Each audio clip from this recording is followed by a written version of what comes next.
সবাইকে আসসালামু আলাইকুম। ম্যাথমেটিক্স ক্লাসরুমের পক্ষ থেকে শুভেচ্ছা। তোমরা আজকে পরিমিতির ময়নাতদন্ত লেকচার সিরিজে ছিলাম, তো আজকে আমরা পার্ট 5-এ চলে আসছি। আমরা পার্ট 4-এ দেখেছিলাম যে আয়তক্ষেত্র, বর্গক্ষেত্র, সামান্তরিক এবং রম্বস নিয়ে আমরা বিভিন্ন কথাবার্তা বলছিলাম। তো আজকে আমরা মেনলি কথাবার্তা বলবো ট্রাপিজিয়াম এবং একটা সুষম বহুভুজ। তো এখান থেকে সুষম বহুভুজ টপিকটা নতুন এবং এটা বেশ ইন্টারেস্টিং। তো আমরা আশা করছি আপনারা খুব সহজেই ব্যাপারটা বুঝতে পারবেন। তো আজকে আমরা আমাদের মেইন টপিকে চলে আসি, সেটা হচ্ছে সুষম বহুভুজ ব্যাপারটা কি এবং সুষম বহুভুজের ক্ষেত্রফল কিভাবে বের করতে হয়। এই সুষম বহুভুজকে বলা হয় রেগুলার পলিগন। Regular polygon. তো রেগুলার পলিগন, সুষম বহুভুজ মানে, বহুভুজ মানে কি আগে আপনাকে এটা বুঝতে হবে। বহুভুজ মানে যার বাহুর সংখ্যা অনেক, তাকে বহুভুজ বলা হয়। যেমন 3টা বাহু হলে ত্রিভুজ, 4টা হলে চতুর্ভুজ, 5টা হলে পঞ্চভুজ, 6টা হলে ষষ্ঠভুজ, এরকম করে অনেকগুলো বাহু থাকলে তাকে বহুভুজ বলে।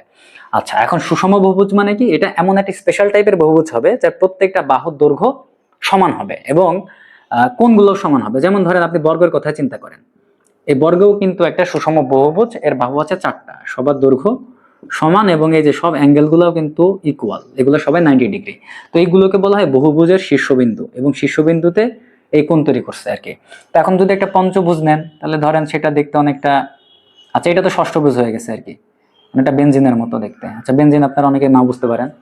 তো এই যে এটা ধরেন A B C D E F, এই যে প্রত্যেকের লেন্থ মনে করেন সমান হবে। এটা এ হলে এটাও এ, এটাও এ, এটাও এ, এটাও এ, এটাও এ। এই অ্যাঙ্গেল গুলো কত হবে আমরা এখনো জানি না, এগুলো আমরা বের করব। তো এইগুলোকে শীর্ষবিন্দুতে অ্যাঙ্গেল বলা হয়, ঠিক আছে। আর এই অ্যাঙ্গেল গুলোকে 2 থিটা দিয়ে রিপ্রেজেন্ট করা হয়। কত দিয়ে? 2 থিটা। আপনি বলতে পারেন ভাই আপনি থিটা দিয়ে কেন লিখলেন না? 2 থিটাটা লিখলে সুবিধা আছে, এই জন্য 2 থিটা দিয়ে লিখছি, এটা লেখা হয়। তো আমরা ষষ্ঠভুজ বুঝলাম, তাহলে পঞ্চভুজের একটা এক্সাম্পল হতে পারে ধরেন এরকম, এই যে 4টা বাহু, এই যে একটা 5টা, হ্যাঁ, বা বিভিন্ন রকমের হইতে পারে আর কি। তো এখন আমরা মেনলি তাহলে একটা সুষম বহুভুজ কি আমরা এটা চিনলাম।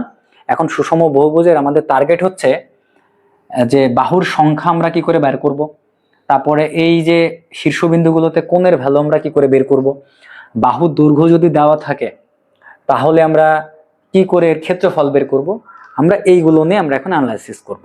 ঠিক আছে, তাহলে আমরা শুরু করছি। তাহলে আমি একটা সুষম বহুভুজ আগে একটা এঁকে নেই। আচ্ছা ঠিক আছে, তাহলে আমরা এখন একটা সুষম বহুভুজ এঁকে ফেলি। মনে করলাম ধরেন এই যে আমার একটা সুষম বহুভুজ, এর বাহু আছে কতগুলা? n সংখ্যক। এখন n এর ভ্যালু কত হতে পারে? n এর ভ্যালু 5, 6, 7, 8, 9, 10, 500, 1000, যা ইচ্ছা তাই হইতে পারে। তো ধরেন আমি সাপোজ মনে করলাম এই যে এইটা হচ্ছে আমার একটা সুষম বহুভুজ। কেমন বহুভুজ? সুষম বহুভুজ, ঠিক আছে। এই যে এরকম ধরেন এখানে অসংখ্য বাহু আছে, অসংখ্য বাহু আছে। তো এটা নাম দিলাম মনে করেন এ, এটা বি, এটা সি, এটা ডি, এটা ই, এটা এফ, আর এদিকে চলতেছে। এখন আরেকটু ব্যাপার বলে নিই, ধরেন একটা বর্গক্ষেত্র আছে না, তো আপনি বর্গক্ষেত্রের কিন্তু 4টা বিন্দু দিয়ে একটা পরিবৃত্ত আঁকতে পারেন, ঠিক আছে। তো বর্গক্ষেত্রে পরিবৃত্ত নিয়ে একটু কথা বলে নিই, কারণ এখান থেকে বিসিএস এ কোশ্চেন হয় আর বোর্ড পরীক্ষাতেও তো কোশ্চেন হয়। তো বর্গক্ষেত্রে পরিবৃত্ত আঁকতে হলে আপনাকে কি করতে হবে? বর্গক্ষেত্রের যে কোনো 2টা ডায়াগোনালকে, যে 2টা পয়েন্টে কি করবে, তারা ছেদ করবে, সেটা হবে পরিবৃত্তের কেন্দ্র। আর এই যে এইগুলো হবে পরিবৃত্তের ব্যাসার্ধ। আপনি খুব সহজে প্রমাণ করে ফেলতে পারেন এখান থেকে 4টা বিন্দুর দূরত্ব সমান। তো তারপরে এই যে এই ব্যাসার্ধ নিয়ে আপনি একটা বৃত্ত এঁকে ফেলবেন। তো এটাকেই বলা হচ্ছে কোন একটা বর্গক্ষেত্রের পরিবৃত্ত। তো এখন ধরেন বর্গক্ষেত্রের যদি দৈর্ঘ্য হয় এ, তাহলে এটাও এ, এটাও এ, এটাও এ। আর আমরা জানি বর্গক্ষেত্রের দৈর্ঘ্য যদি এ হয়, ওই বর্গক্ষেত্রের কর্ণের দৈর্ঘ্য হয় √2a। তার মানে এটার নাম যদি আমি এ বি সি ডি দিতাম, তাহলে আমি বলতে পারতাম A C is equal two √2a অথবা বিডি ইজিক্যাল টু √2a, কারণ দুটা কর্ণ ইকুয়াল হয়। এখন এটা তো কেন্দ্র, তাহলে ব্যাসার্ধ কি হবে? ব্যাসার্ধ হবে, দেখেন তাহলে কেন্দ্র দিয়ে যেই যেটা যায় বা যেই কর্ডটা যায় সেটাকে তো আমরা ডায়ামিটার বা ব্যাস বলি। তাহলে এসি যেহেতু আমার ব্যাস হয়ে যাচ্ছে, তাহলে ব্যাসার্ধ হবে কি? AC/2। তাহলে √2a/2 মানে হচ্ছে আমার a/√2। তার মানে কোন একটা বর্গের ক্ষেত্রে আমরা যে পরিবৃত্তটা পাচ্ছি, তাই পরিবৃত্তের ব্যাসার্ধ হচ্ছে বর্গের বাহু ডিভাইডেড বাই √2। আর তার ক্ষেত্রফল হবে কত? পাই ইন্টু a/√2 এর কি স্কোয়ার। তার মানে বর্গের ক্ষেত্রফলের, সরি, বৃত্তের ক্ষেত্রফলের ফর্মুলা যেহেতু পাই ইন্টু ব্যাসার্ধ স্কোয়ার বা রেডিয়াসের স্কোয়ার। তো সেখান থেকে আমরা এটা লিখতে পারি। আচ্ছা, এটা বলার কারণ হচ্ছে প্রত্যেকটা সুষম বহুভুজেরই আপনি একটা পরিবৃত্ত আঁকতে পারেন। ধরেন আপনার কাছে একটা এই যে ষষ্ঠ আছে, সুষম ষষ্ঠভুজ, আপনি কিন্তু এই যে এখানেও একটা পরিবৃত্ত আঁকতে পারবেন, ঠিক আছে? তো এই পরিবৃত্তের কেন্দ্রটা ধরেন আমি জানি কোনোভাবে। এখন পরিবৃত্তের যদি আমি কেন্দ্র জানি, তাহলে কেন্দ্র থেকে এই যে ভার্টেক্স বা শীর্ষবিন্দুগুলোর দূরত্ব তো সমান হবে, কারণ এই শীর্ষবিন্দুগুলো তো বৃত্তের উপরে অবস্থিত, বৃত্তের সংখ্যা থেকে আমরা বুঝছিলাম। তার মানে এই দূরত্বগুলো সবসময় কি হয়, ইকুয়াল হয়। এই ব্যাপারটুকু আপনি জানেন, আমরা আগের লেকচারগুলোতে এগুলো পড়ায় আসছি। তো ধরেন আমি কোনোভাবে বুঝে ফেললাম যে আমার এইগুলাই সেই হচ্ছে সুষম বহুভুজটার আমার যে পরিবৃত্ত আছে সে পরিবৃত্তের কেন্দ্র। তাহলে এখন কি করতে পারি, দেখেন আমি এই যে এটা যোগ করতে পারি, আমি এটা যোগ করতে পারি, আমি এটা যোগ করতে পারি, আমি এটা যোগ করতে পারি, আমি এটা যোগ করতে পারি, এটা যোগ করতে পারি, আরো যোগ করতে পারি। তো এটা নাম দিলাম ধরেন আমি ও। তো এখান থেকে আমি বলতে পারি এই যে আমার ও এ, ও বি, ও সি, ও ডি, ও ই, ও এফ এগুলো সবাই ইকুয়াল। আর এই বর্গের সাইড আছে কতগুলা বলছিলাম, এন সংখ্যক। এবং এ বি এর লেন্থ যদি এ হয়, বিসি এর লেন্থ এ, সিডি এর লেন্থ এ, ডি এর লেন্থ এ, এবং প্রত্যেকটা লেন্থ ইকুয়াল বলেই এটাকে আমি একটা সুষম বহুভুজ বলতেছি। এখন এই শীর্ষবিন্দুগুলোতে দেখেন এই যে এখানে একটা অ্যাঙ্গেল তৈরি করছিল, তো এখানে এই যে যদি আমি একটা ষষ্ঠভুজ আবারও আঁকি, তাহলে শীর্ষবিন্দুতে কোনগুলা কোনগুলা, এইগুলা, এটা একটা কোণ, এটা একটা কোণ, এটা একটা কোণ, এটা একটা কোণ, এটা একটা কোণ। তাহলে এই শীর্ষবিন্দুতে কোণ তৈরি করছে কোনটা, এইটা। এখানে কোণ তৈরি করছে কোনটা, এইটা। এখানে কোণ তৈরি করছে কোনটা, এইটা। এখানে তৈরি করছে কোনটা, এইটা। এখন এই কোণগুলোকে আমরা 2θ দিয়ে লিখবো, এবং এই প্রত্যেকটা কোণে ইকুয়াল হয়। আমরা এই অ্যাজাম্পশন মানে এই প্র্যাকটিক্যাল এক্সাম্পল গুলো থেকে আমরা বুঝতে পারি যে সুষম বহুভুজের এই কোণগুলো ইকুয়াল হয়, এবং এটা খুব সহজে প্রমাণও করা যায়। ওইটা নিয়ে খুব একটা আর কি টেনশন নেওয়ার কারণ নাই। কেন ইকুয়াল হয়, ধরেন আপনি এই ত্রিভুজটা নিয়ে কথা বলেন, এখন আপনি বুঝে গেছেন এই ত্রিভুজের এই যে এই সাইড আর এই সাইড ইকুয়াল, তাহলে এই যে এই কোণ আর এই কোণতে ইকুয়াল। আবার আপনি এই ত্রিভুজ আর এই ত্রিভুজ এই যে এইটা নিয়ে কথা বলেন, এইটা আর এটা ইকুয়াল, তাহলে এইটা আর এটা কি ইকুয়াল, তার মানে আলটিমেটলি এটা আর এটা ইকুয়াল হয়ে গেল। হ্যাঁ, তো সবগুলো আর কি, তার মানে এইটা আর এটা ইকুয়াল হয়ে গেল, তার মানে প্রত্যেকটা অ্যাঙ্গেল ইকুয়াল হয়ে যায়, ওটা সমস্যা না। এখন এই অ্যাঙ্গেলটাকে আমরা ধরি হচ্ছে 2θ। অ্যাঙ্গেলটাকে আমরা কত ধরি, অ্যাঙ্গেলটাকে ধরি হচ্ছে আমরা 2θ। এই অ্যাঙ্গেলগুলোকে আমরা ধরি হচ্ছে 2θ।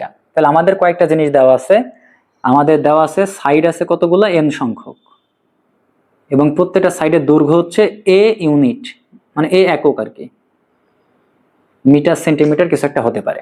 আর আমরা ধরে নিলাম শীর্ষবিন্দুগুলোতে কোণ তৈরি করে কি পরিমাণ, 2θ পরিমাণ। তাহলে 2θ যদি তৈরি করে, তাহলে এইটাও হবে আমার থিটা, এইটুকু হবে আমার থিটা। এইটুকু অংশ আপনারা বুঝতে পারছেন এতক্ষণের ডিসকাশন থেকে। তাহলে এখন আমরা এই কোণের ভ্যালুগুলো বের করব এন আর এর মাধ্যমে, বা দেখি কিভাবে বের করা যায়। তাহলে আমরা আরেকটু আগাতে থাকি।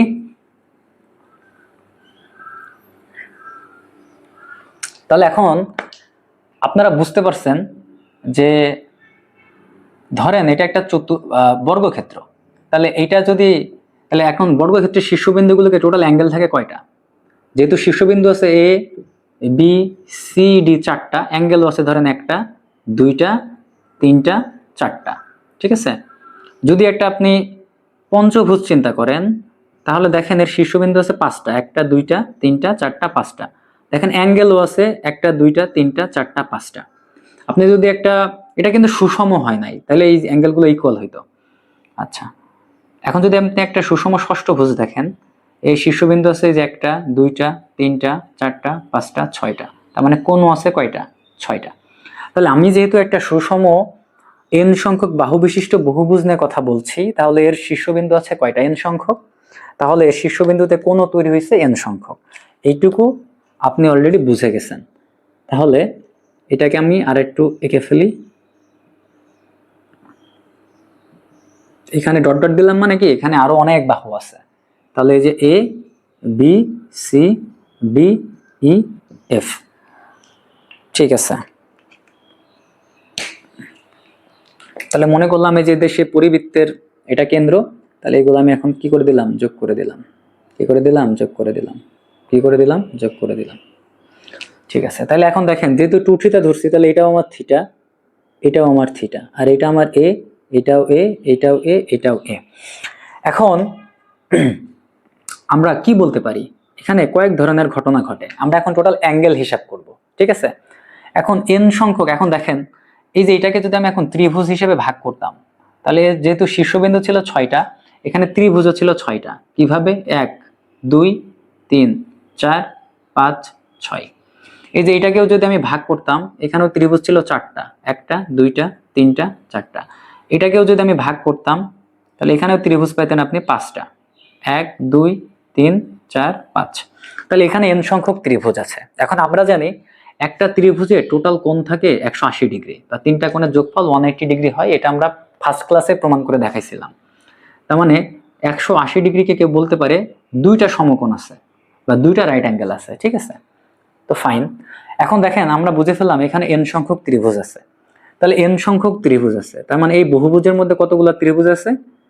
n সংখ্যক ত্রিভুজ আছে। এবং প্রত্যেকটা ত্রিভুজই কিন্তু সর্বসম। কিভাবে সর্বসম? দেখেন এই যে প্রত্যেকটারই এই সাইড ইকুয়াল, এটাও ইকুয়াল। তার মানে প্রত্যেকটা ত্রিভুজই সর্বসম, কারণ এই যে এই নীলগুলা সবাই ইকুয়াল আর এইগুলাও সবাই ইকুয়াল, তার মানে এরা সর্বসম। তাহলে n সংখ্যক সর্বসম ত্রিভুজ, তার মানে n সংখ্যক সর্বসম ত্রিভুজ নিয়ে এই বহুভুজটা তৈরি হয়েছে। তাহলে এখন এই বহুভুজে যদি আপনাকে ক্ষেত্রফল বের করতে বলে, তাহলে আপনি করবেন কি? আপনি একটা ত্রিভুজের ক্ষেত্রফল বের করবেন, বের করে তাকে n দিয়ে গুণ করে দিবেন। কেন? কারণ সর্বসম ত্রিভুজগুলোর ক্ষেত্রফল সমান হয়। আচ্ছা, এখন n সংখ্যক যেহেতু সর্বসম ত্রিভুজ আছে, আচ্ছা এটা সর্বসম ত্রিভুজ হবে।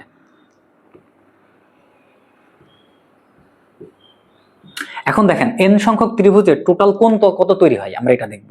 এখন n সংখ্যক কোণ মানে কি? যে এই কোণ, এই কোণ, এই কোণ, এরকম করে প্রত্যেকটা ত্রিভুজের এই তিনটা কোণের যোগফলই তো 180 ডিগ্রি করে। তাহলে এরকম যেহেতু আমার কোণ আছে, ত্রিভুজ আছে n সংখ্যক, তাহলে কোণ হবে কত? তাহলে টোটাল কোণ,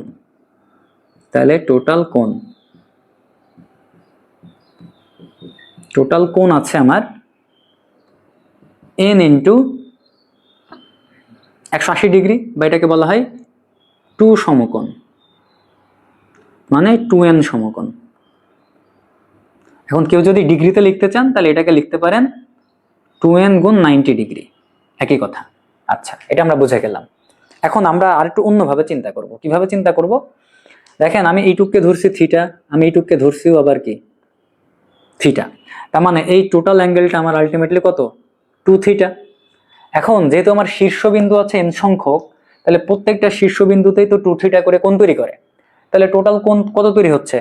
2n থিটা। ঠিক আছে, তাহলে আমরা এখানে লিখলাম, এখান থেকে আমরা এখানে আসলাম। কি লিখতে চাচ্ছি? যেহেতু আমার শীর্ষবিন্দু আছে n সংখ্যক এবং প্রত্যেকটা শীর্ষবিন্দুতে 2 থিটা করে তৈরি করে, তাহলে শীর্ষবিন্দুতে টোটাল কোণ, শীর্ষবিন্দুতে উৎপন্ন কোণ, সেটা হবে কত? 2n theta. এখন এইগুলো ডিগ্রিতে ধরছি, মানে 2 থিটা ডিগ্রি, এটা হ্যাঁ 2n থিটা। তাহলে এটা তো এই টোটাল এই কোণগুলা পাইলাম, হ্যাঁ এই কোণগুলা পাইলাম, কিন্তু এই কেন্দ্রেও তো একটা কোণ তৈরি করছে। এখন কেন্দ্রে কতটুকু কোণ তৈরি করছে? এবং কেন্দ্রে তৈরি করছে কত ডিগ্রি? এবং কেন্দ্রে তৈরি করে 360 ডিগ্রি, 360 ডিগ্রি, বা এটাকে বলতে পারি 4টা সমকোণ, 4টা সমকোণ। তাহলে এখন দেখেন আমি এখন যে কোণের হিসাব করলাম আর আমি ত্রিভুজ দিয়ে যে কোণের হিসাব করলাম, আলটিমেটলি তো দুইটা কোণের ভ্যালুতে ইকুয়াল হইতে হবে, কারণ এই বহুভুজেরই টোটাল কোণ আমি হিসাব করছি, কিন্তু দুইটা ফরম্যাটে। একটা হচ্ছে ত্রিভুজের কোণ হিসাব করছি, আর একটা হচ্ছে আমি শীর্ষবিন্দুগুলো আলাদা আলাদা করে ধরে নিয়েছিলাম, ওইগুলা যোগ করে কেন্দ্রের যোগ করে আমি হিসাব করছি। তাহলে যেহেতু এই বহুভুজেরই সম্পূর্ণ আমি কোণের হিসাব করতেছি, তাহলে এখানে আমার টোটাল কোণ হইতেছে 2n থিটা প্লাস 4টা সমকোণ। কিন্তু এখানে দেখেন এইটা কিন্তু সমকোণ আর এইটা কিন্তু ডিগ্রিতে ছিল, ঠিক আছে? তাহলে এখন এই দুইটা সাইড কি হবে? ইকুয়াল হয়ে যাবে। তাহলে এখন এটা মুছে দিয়ে আমি এটুকু লিখে ফেলি।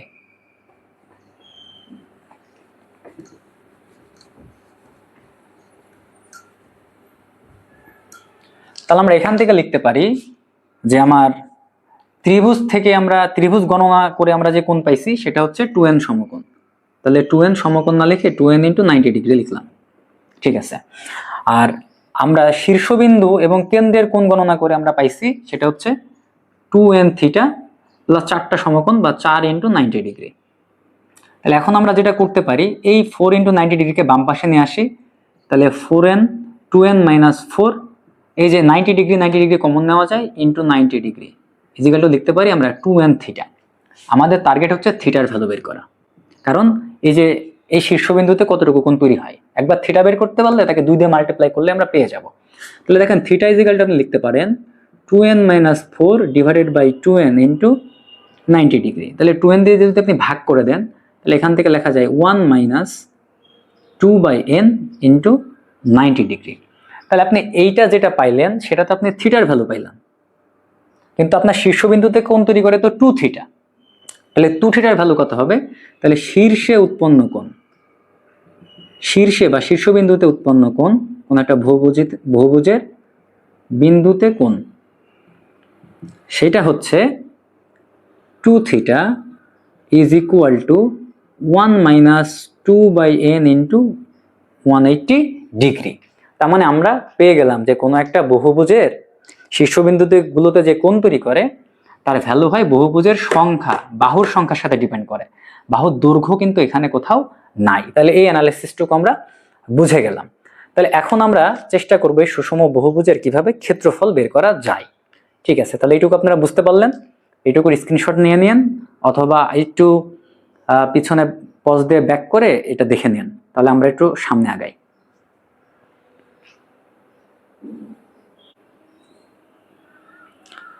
ঠিক আছে, তাহলে আমরা কোন একটা সুষম বহুভুজের যদি n সংখ্যক বাহু থাকে, কতগুলো বাহু থাকে?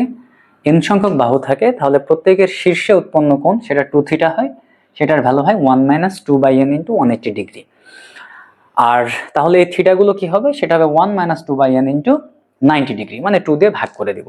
তো এখন আমরা এই বহুভুজের ক্ষেত্রফল বের করার চেষ্টা করতেছি, এবং আমরা প্রমাণ করে ফেলছি কোন একটা সুষম n সংখ্যক বাহু বিশিষ্ট বহুভুজের ক্ষেত্রফল, এই যে আমি এখান থেকে একটা ট্রায়াঙ্গেল যদি বের করে নিই, ধরেন আমি এখান থেকে এই ট্রায়াঙ্গেলটা বের করে নিলাম, এটা আমার এ, এটা আমার মনে করেন ও, এটা মনে করলাম আমার এই যে এ, এটা মনে করলাম বি। এই একটা ট্রায়াঙ্গেল, এই যে এইটার এটা ইকুয়াল, কিন্তু কতটুকু আমি জানি না। তো এখন এই যে এইটা আমি মেনলি যে এই ট্রায়াঙ্গেলটাকে কেটে নিছি, হ্যাঁ, কারণ এরা প্রত্যেকটা আর কি কনগ্রুয়েন্ট হয় আর কি। তো এই একটা ট্রায়াঙ্গেলের ক্ষেত্রফল যদি আমি বের করে ফেলতে পারি তাকে, বা আমি ধরেন এই যে এই ট্রায়াঙ্গেলটা নিচ্ছি, তাহলে আপনাদের বুঝতে আরো বেশি সুবিধা হবে। এই যে বি সি, হ্যাঁ, তো এই একটা ট্রায়াঙ্গেলের ক্ষেত্রফলকে আমি n দিয়ে মাল্টিপ্লাই করে ফেললেই আমি টোটাল বহুভুজটার ক্ষেত্রফল পেয়ে যাব। তাহলে এই ক্ষেত্রফল বের করতে হলে আমার কি লাগবে? হাফ গুণ ভূমি বিসি ইন্টু হাইট, মানে এখান থেকে পারপেন্ডিকুলার টানতে হবে, এটা ভ্যালু মনে করলেন কিউ চিন্তা করলাম, ইন্টু ও কিউ। তাহলে এখন দেখেন, তাহলে আপনি এখান থেকে লিখতে পারেন হাফ ইন্টু এ ইন্টু ও কিউকে ধরে নিলাম আমি কত?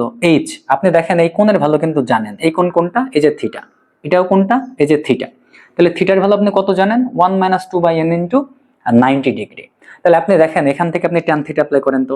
আর আরেকটা ব্যাপার দেখেন, এই অ্যাঙ্গেল আর অ্যাঙ্গেল যেহেতু ইকুয়াল, তাহলে পারপেন্ডিকুলার টানলে এটা যেহেতু একটা সমদ্বিবাহু ত্রিভুজ, তাহলে বাইসেক্ট করবে। তার মানে এই যে এইটুকু হবে আমার a/2, এইটুকু হবে আমার কত? a/2, মানে B Q R Q C এখানে ইকুয়াল, সেটা হবে a/2। তাহলে আমি এখান থেকে আমি বের করে ফেলি ট্যান থিটার ভ্যালুটা। তাহলে tan theta is equal to আমি কি পাই? আমি tan theta is equal to পাচ্ছি h/a/2।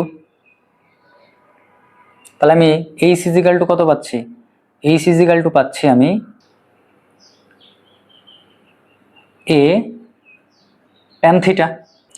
তাহলে আমি এখানে এটা বসাই দিই h এর ভ্যালুটা, তাহলে half into a into a/2 into tan theta. তো এখানে হাফ আর হাফ 4 হয়ে যায়, তাহলে এটা হয়ে যাচ্ছে a²/4 ট্যান থিটা। এখন থিটার ভ্যালুটা আমি বসাই দিই। থিটার ভ্যালুটা কি ছিল? 1 - 2/n। আচ্ছা, এটা আমি বসাই দিচ্ছি। তাহলে 1 - 2/n ইন্টু 90 ডিগ্রি। এখন আমি এটা মাল্টিপ্লাই করে দিই, ঠিক আছে? তাহলে আমি এই যে এই লাইনটুকু নিয়ে আমি একটু কথা বলি। সেটা হচ্ছে,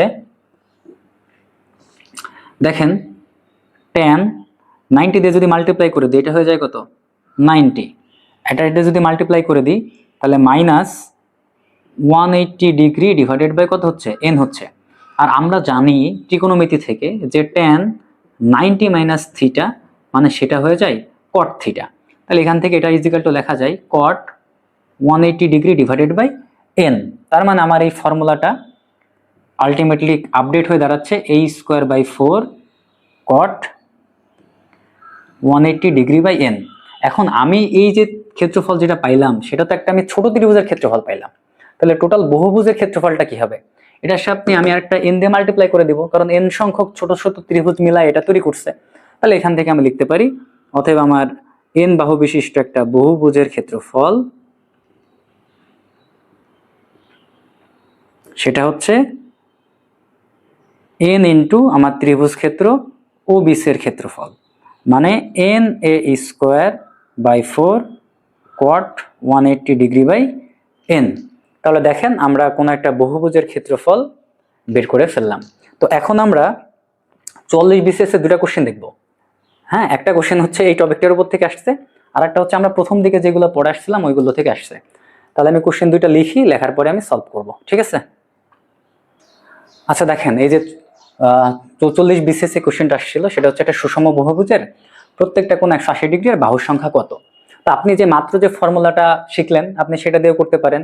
আপনারা কি জানি শীর্ষবিন্দুতে যে কোণ তৈরি করে সেটা হয় কত? 2θ। সেই 2θ = 1 - 2/n × 180°। তো এখন দেখেন এই প্রত্যেকটা শীর্ষবিন্দুতে যে কোণ এটার ভ্যালু আছে কত? 168°। তাহলে আপনি লিখতে পারেন 168 = 1 - 2/n × 180°। তাহলে আপনি এখন এটা সলভ করেন। এটা আপনি কিভাবে সলভ করবেন? তাহলে আপনি এই যে এটা যদি আপনি এলসিএম করে দেন তাহলে এটা হবে 2, এটা হবে হচ্ছে n - 2/n = এটা লিখতে পারেন এই যে 168 ভাগ এটা 180 লিখলাম যেহেতু দেওয়া আছে 180। তাহলে এখান থেকে এটা ইন্টু এটা যদি মাল্টিপ্লাই করেন তাহলে 180n - 2 × 180 মানে 360, ঠিক আছে? = এটা লেখা যায় 168n।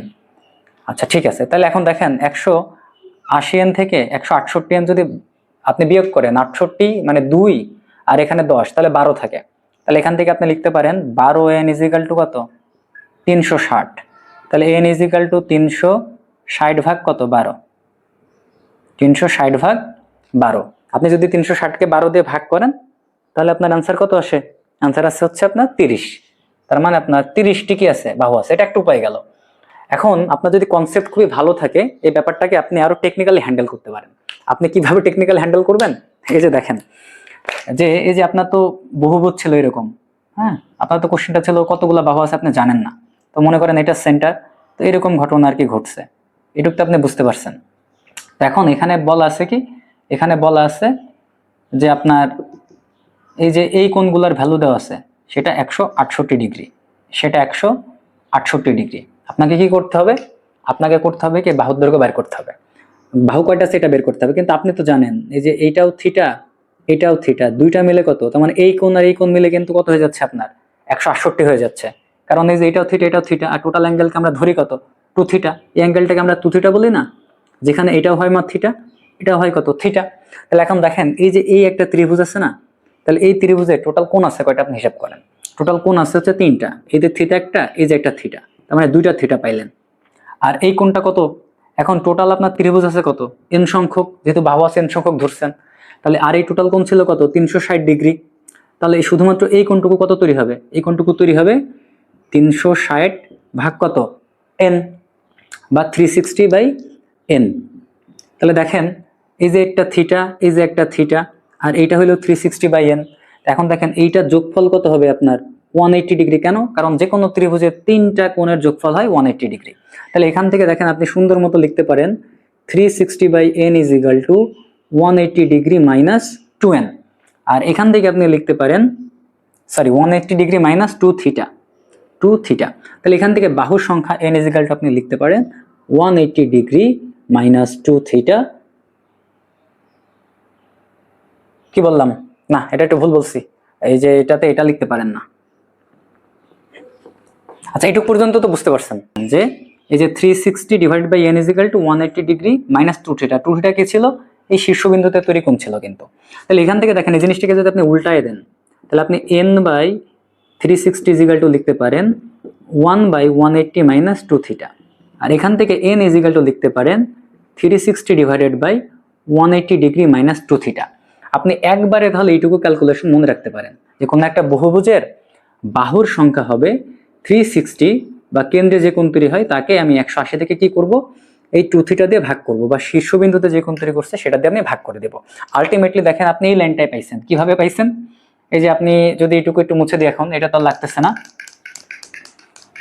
এই যে তাহলে আপনি এন এর বাহু বের করতে চাচ্ছেন, তাহলে 360 divided by 180 degree minus 2 theta, মানে শীর্ষে কোণ তৈরি করছে কত ডিগ্রি, 168, তাহলে 168, তাহলে এখন দেখেন 360, 180 থেকে 168 বাদ দিলে কত থাকে, 12 থাকে। আলটিমেটলি সে আগের মতো অ্যান্সার আসতেছে কত, 30।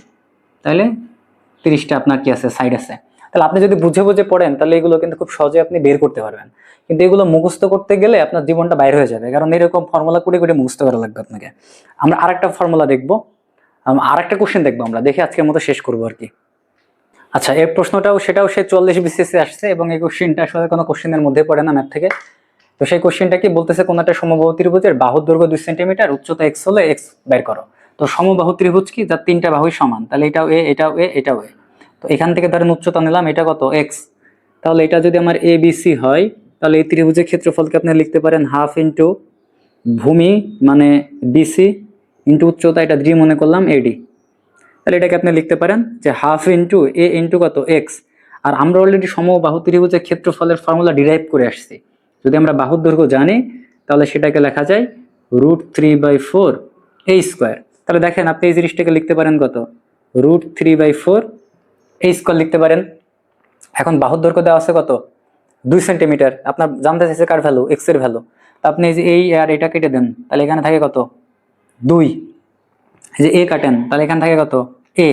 তাহলে এক্স ইজিক্যাল টু কি আসতেছে, √3/2 ইন্টু কত, 2, 2 কাটা, তাহলে √3 সেন্টিমিটার। অঙ্ক শেষ। এখন এটা তো দেখেই বলে দেওয়া যায়। তো আমাদের পরিমিতির লেকচার সিরিজে আজকে এই পর্যন্তই ছিল আজকের পার্টে। আমরা নেক্সট দিন হয়তো দেখবো যে বৃত্তকলা বা এই সম্পর্কিত ব্যাপার, অথবা আমাদের যে সিলিন্ডার আছে বা বেলুন আছে, ঘনবস্তু আছে, আমরা ওইগুলোর দিকে আমরা আগানোর চেষ্টা করব। তো সবাইকে আজকের মতো